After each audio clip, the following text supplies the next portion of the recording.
jara Mokamure Betiko na fimi Kandur ture situ murimbole Malata falate jara Mokamure Betiko na fimi Kandur ture situ murimbole Sani mali mamedu ma barrefami Tikaf kudanya tu ajesani Baru madurira asdarbani sabako bitani Sani mali mamedu ma barrefami Tikaf kudanya tu ajesani Baru madurira asdarbani sabako bitani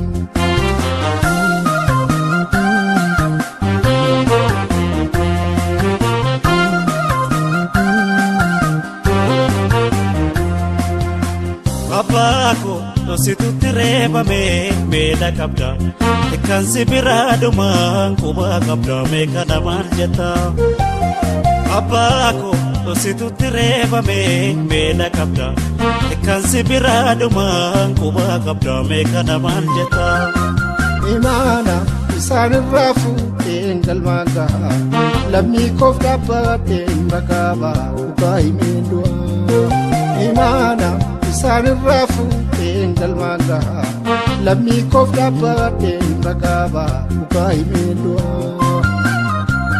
Kapsa jome uniku fa dugaduma Imana ke fude sena fiba Yodo pina mate enyo deswa Ilmi kes nam falba itandu alupu kompalesa Oh oh oh oh Oh oh oh oh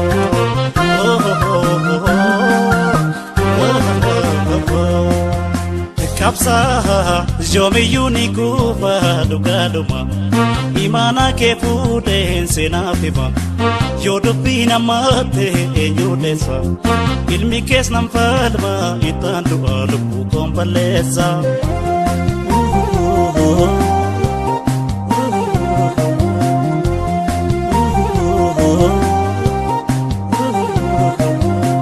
Ebise kaina feli Sabake isabafatu Biyake wala babafatu Yondu esmike bafatu Yodu tes jannata jiratu Ugati sabake falmadu Biyake wala babafatu Ugati sabake falmadu Biyake wala babafatu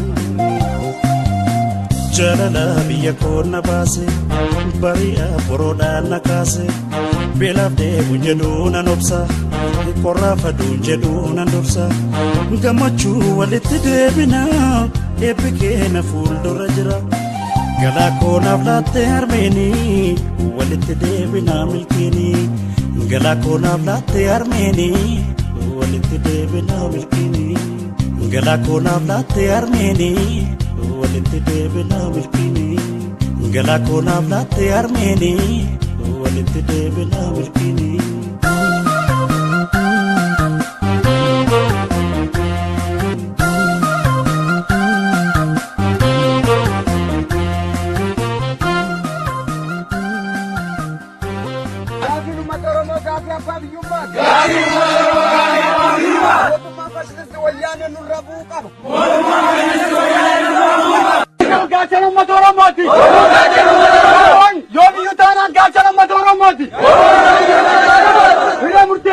Oromo ni argamsizna. Rakko ya radi injil bir banu. Ela fi ila bacche ko ma fi injil bir banu. Injil bir banu.